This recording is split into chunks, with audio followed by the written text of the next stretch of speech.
कि अचानक राजा ने तलवार से उस पर वार किया और उनके वार से चुड़ैल मर गई। चुड़ैल के मरते ही महारानी उसकी कैद से आजाद हो गई। सुंदरपुर नामक राज्य में राजा वेदराज नामक एक राजा रहते थे, जो अपनी पत्नी रानी कौशल्या से बहुत प्रेम करते थे और रानी कौशल्या भी उनसे बहुत प्रेम करती थी। जब एक दिन महारानी, मैं इस राज्य के दौरे पर जा रहा हूँ, आप अपना ख्याल रखिएगा। महाराज, अगर आप बुरा न माने तो क्या मैं भी आपके साथ राज्य के दौरे पर चल सकती हूँ? मगर क्यों महारानी, आज अचानक आपको मेरे साथ राज्य के दौरे पर जाने का क्यों ख्याल आ गया? वो दरअसल मुझे महल से निकले बहुत दिन हुए, इसलिए मैंने सोचा आपके साथ ही राज्य के दौरे पर चलती हूँ। बाहर निकलूंगी तो थोड़ा अच्छा लगेगा। ओह, तो ये बात है। वैसे मैं तो खुद ही आपसे कहता हूँ कि आप मेरे साथ चले, मगर आप खुद नहीं आती। खैर, मैं भी मंत्री जी से कहता हूँ कि वो हमारे जाने का इंतजाम करे। जी ठीक है महाराज, मैं अभी तैयार होकर आती हूँ। रानी तैयार होने के लिए चली गई और तब राजा मंत्री जी को बुलाकर बोले, मंत्री जी, मैं महारानी को राज्य के दौरे पर ले जा रहा हूँ, इसीलिए आप हमारे जाने का इंतजाम कीजिए। जी बिल्कुल महाराज, मैं भी सारी तैयारियां करता हूँ। और फिर कुछ ही देर में राजा रानी को लेकर राज्य के दौरे पर निकल गए। जब कुछ देर बाद जंगल में पहुंचते तब रानी बोली, महाराज, मुझे बहुत प्यास लगी है। अच्छा महारानी, आपको प्यास लगी है, रुकिए, मैं भी आपको पानी देता हूँ। राजा ये कहकर जैसे ही पानी की मशक उठाकर रानी को देने लगे, वैसे ही वो उनके हाथ से छूट गया और सारा पानी जमीन पर गिर गया। ये तो बहुत बुरा हुआ। अब यहाँ इस सुनसान जंगल में हमें पानी कहाँ से मिलेगा? कोई बात नहीं महाराज, ये आपसे गलती हुई है। खैर, देखिए, शायद यहाँ आसपास कोई नदी या तालाब होगा, तो हम वहीं से पानी पी लेंगे। नहीं महारानी, इस सुनसान जंगल में यहाँ दूर दूर तक कोई तालाब या नदी नहीं है जहाँ से मैं आपको पानी पिला सकूं। तो महाराज, अब हम क्या करेंगे? मुझे तो वाकई बहुत जोरों की प्यास लगी है। आप चिंता मत करिए महारानी, मैं देखता हूँ, शायद यहाँ आसपास कोई रहता हो जिसके पास पानी हो। राजा ये कहकर अपने घोड़े को लेकर वहां किसी घर की तलाश में निकल गए, जबकि रानी वहीं खड़ी उनका इंतजार करने लगी। तभी एक बूढ़ी औरत उनके पास आकर बोली, क्या हुआ बेटी, तुम यहाँ इस तरह से क्यों खड़ी हो? दरअसल मुझे प्यास लगी थी और हमारा पानी गिर गया, तो महाराज यहाँ आसपास से ही पानी लाने गए हैं। तो ऐसी बात है बेटी, अगर तुम चाहो तो मैं तुम्हें पानी पिला सकती हूँ। क्या सच में माँ, आपके पास पानी है? हाँ पुत्री, लेकिन उसके लिए तुम्हें मेरे साथ मेरे घर चलना होगा, क्योंकि मैं ठहरी बूढ़ी औरत बार बार आना जाना नहीं कर सकती। इसलिए तुम मेरे साथ चलो और पानी पीकर वापस आ जाना। ठीक है माँ, मैं आपके साथ चली तो जाऊंगी, मगर मेरे जाते ही अगर यहाँ पर मेरे महाराज आ गए और मैं उन्हें नहीं मिली तो वो परेशान हो जाएंगे। अरे बेटी, मेरा घर यहीं पास ही में कुछ ही दूरी पर है। तुम जल्दी से पानी पीना और वापस आ जाना, तुम्हारे पति को पता भी नहीं चलेगा। बूढ़ी औरत की बात सुनकर रानी कुछ सोचते हुए फिर से बोली, वैसे आप भी ठीक ही कह रही हैं और मुझे प्यास भी बहुत तेज लगी है, इसलिए मैं आपके साथ चलती हूँ और जल्दी से वापस आ जाऊंगी। हाँ हाँ बेटी, तो चलो, देर मत करो, जल्दी से तुम अपनी प्यास बुझा लो। और फिर रानी उस बूढ़ी औरत की बात मानकर उसके साथ उसकी छोटी सी झोपड़ी में चली गई।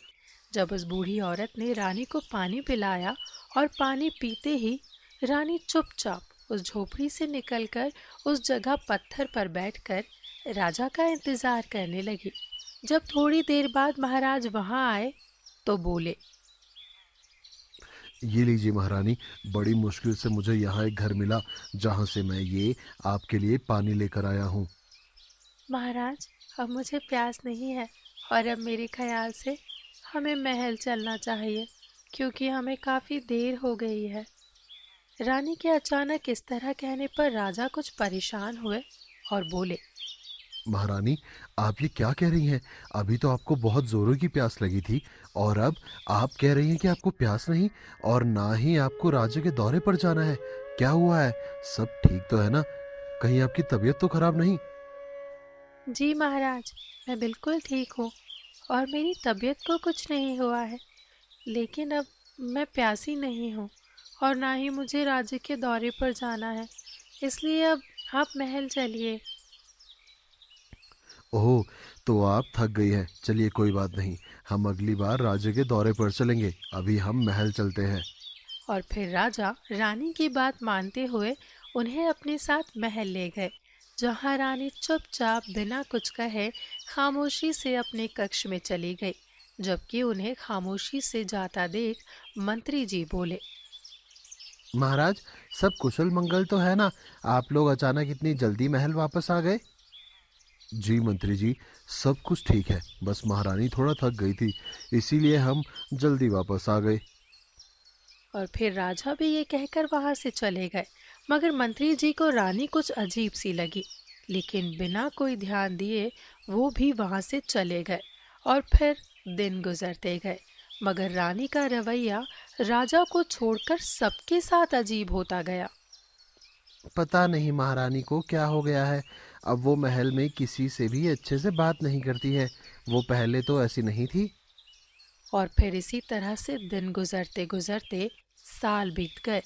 जबकि रानी राजा से बहुत प्रेम करती, उनका बहुत ख्याल रखती, मगर महल के नौकरों के साथ उनका सुलूक हद से ज्यादा बदतर था।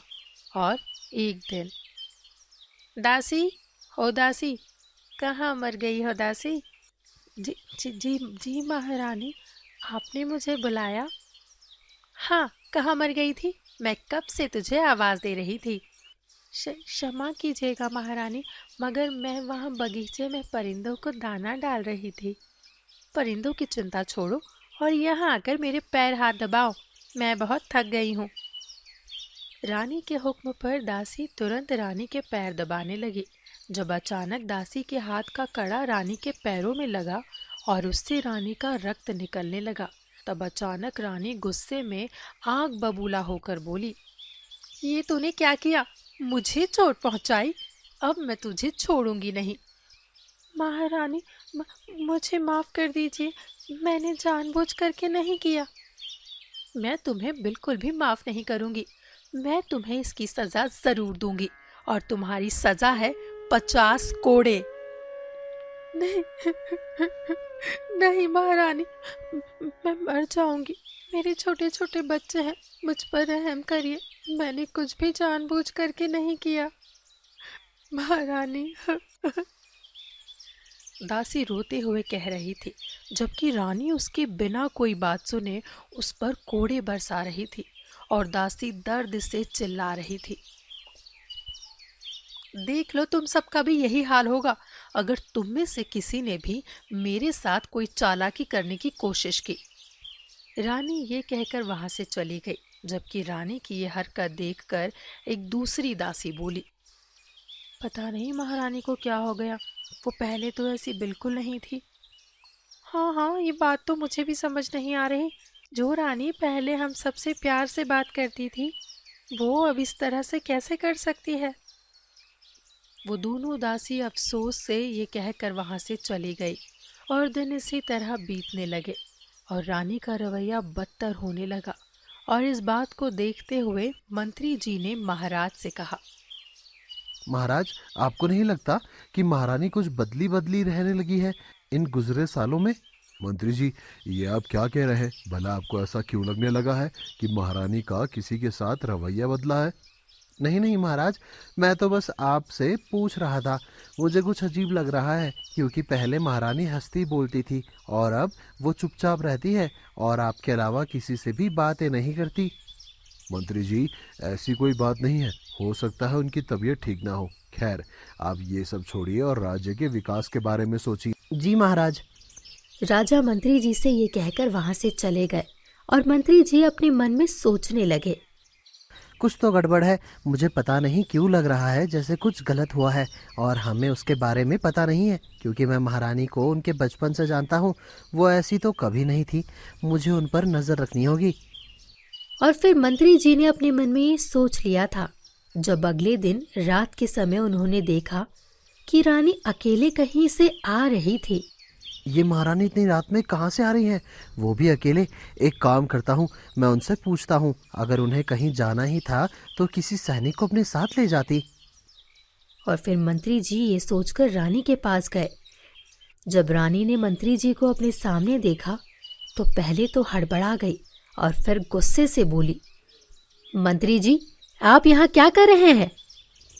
क्षमा कीजिए महारानी, मगर ये सवाल तो मैं आपसे पूछने वाला था कि आप इतनी रात में अकेली बिना सैनिक कहाँ गई थी? अगर आपको कहीं जाना ही था तो आप महल से किसी सैनिक को अपने साथ ले जाती। बाहर महाराज के अनेक दुश्मन हैं, अगर आपको कुछ हो जाता तो? ऐसा कुछ नहीं होगा मंत्री जी, वो बस मुझे थोड़ा घूमने का मन था, इसलिए मैं रात में घूमने चली गई। खैर, अब मैं आराम करने जा रही हूँ।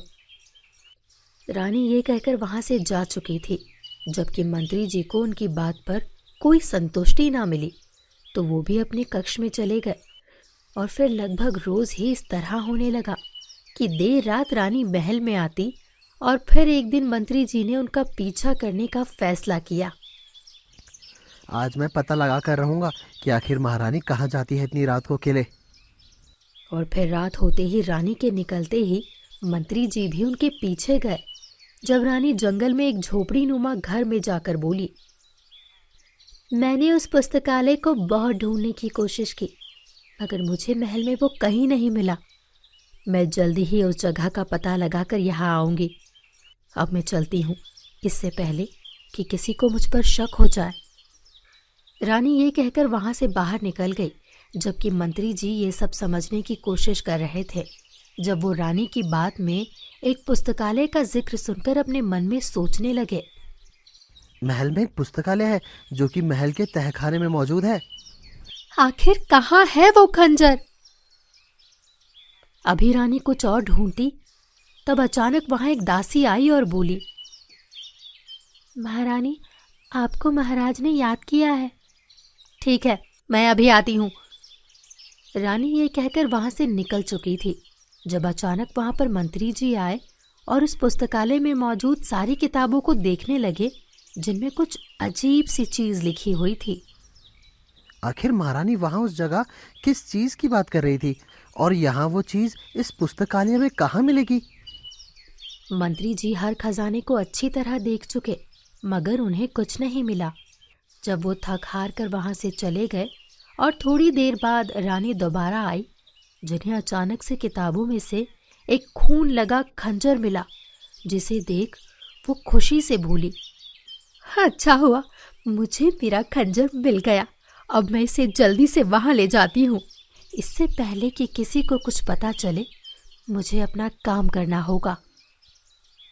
रानी वो खंजर लेकर वहां से निकल गई और उन्हें जाता देख मंत्री जी भी उनके पीछे गए, जहां उन्होंने छुप कर देखा। हे काली शक्ति, ये रहा वो खून लगा खंजर जिससे मैंने महारानी पर वार करके उसकी हत्या की थी। अब मुझे आशीर्वाद दीजिए कि मैं आगे भी आपको खुश करने में सफल रहूं।